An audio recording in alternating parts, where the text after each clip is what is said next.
Nets be open to Sixers trade talks with the deadline just 3 days away? Hell no, not at all.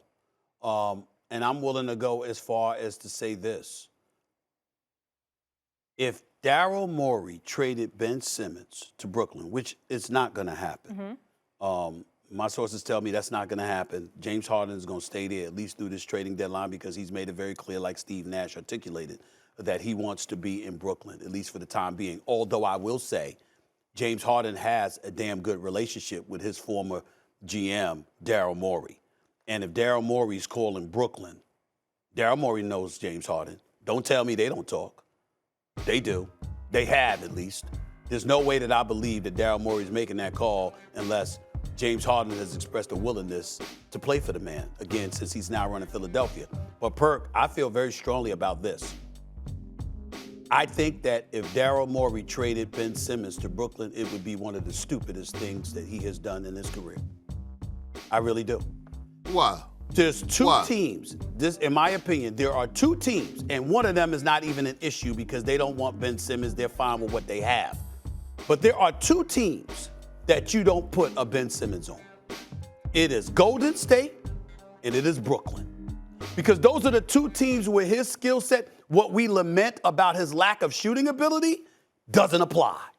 Everything else that he does, particularly his stoutness as a defender, I voted for him for Defensive Player of the Year last year, Kendrick Perkins. Ben Simmons with Kyrie Irving and Kevin Durant in Brooklyn within the same division, not just the same conference, within the same division as Philadelphia, he would be a roadblock and an impediment to Philadelphia for years. Now, somebody might figure out how to beat them, but I'm talking about strictly Philadelphia, KP. Philadelphia, Brooklyn would be standing in their way because I don't believe in Embiid with a Harden, with beat a KD, Kyrie, and Ben Simmons. I don't believe that. I believe Brooklyn would perpetually stand in Philadelphia's way. You don't trade a Ben Simmons to Brooklyn. You trade him out west, or you trade him to some team that ain't going no damn place. But you don't trade him to Brooklyn. You don't do it. That's where I stand, KP. Are we talking about the same Ben Simmons that we saw last postseason? The same Ben Simmons that's scared to take a layup? The same Ben Simmons that's afraid to attack the basket because he afraid to go to the free throw line? The same Ben Simmons that haven't worked on his game not one bit throughout the summer? The same Ben Simmons that we question how? And listen, the same Ben Simmons that have question marks whether or not he actually loved the game of basketball. Well, that's true. I'll trade him in a heartbeat to Brooklyn. I'll trade him to listen, one thing about it, Ben Simmons is not putting fear in nobody's heart. Nobody's heart. And if I had a chance, if I'm Daryl Morey and I had a chance to trade Ben Simmons right now, today for James Harden, and I could pair up James Harden and Joel Embiid, I'm doing it. They gonna be the ones to win the conference. They gonna be the ones to win the conference because right now, you crazy. You crazy. You want me to tell you why? Man, Joel Embiid, hey, Stephen A., Joel Embiid is a flat-out killer. He's my MVP. He's a flat-out killer. He's my MVP. And then you add, boy, when you and then you add a James Harden with a Tyrese Maxey, with a Tybo defending the way that he fending on that wing.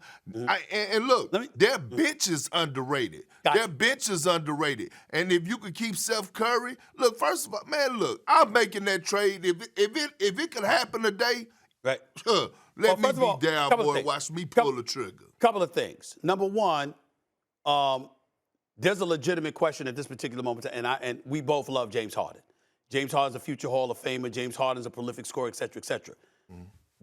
And by the way, let's get rid of this notion that somehow he's sitting out, protesting, or he wants out or whatever. James Harden don't roll like James Harden gonna play. He gonna step on the court. I understand what happened with Houston. But if you know James Harden, he want the ball all day, every day. That's how he want. He might not want to practice.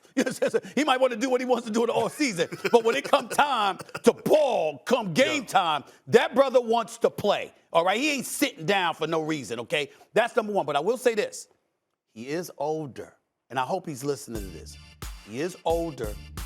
He is heavier, and he has hamstring issues now. the combination of those three things, when we talk about Simmons, Thibault, and a first-round pick, I don't want to get that up. That's number one. Number two, KP, let me throw this at you, because you'll speak to this. This will probably make you laugh. You know what, KP? You can get a little dude that's some little punk or whatever the case may be, right? But if he about to get in a fight with Kendrick Perkins, he gonna be a little bit more confident. You see what I'm saying? He got Big Perk. He got Big Perk by his side. He gonna be ready to roll. I'm saying to you, when we look at Ben Simmons, I was there. I was there for that game 7 when he wilted like a cheap tent against the Atlanta Hawks. I saw it live and in person. Okay? Here's the deal. It's a different flavor. It's a different flavor when I just get to defend and dribble and set up and pass.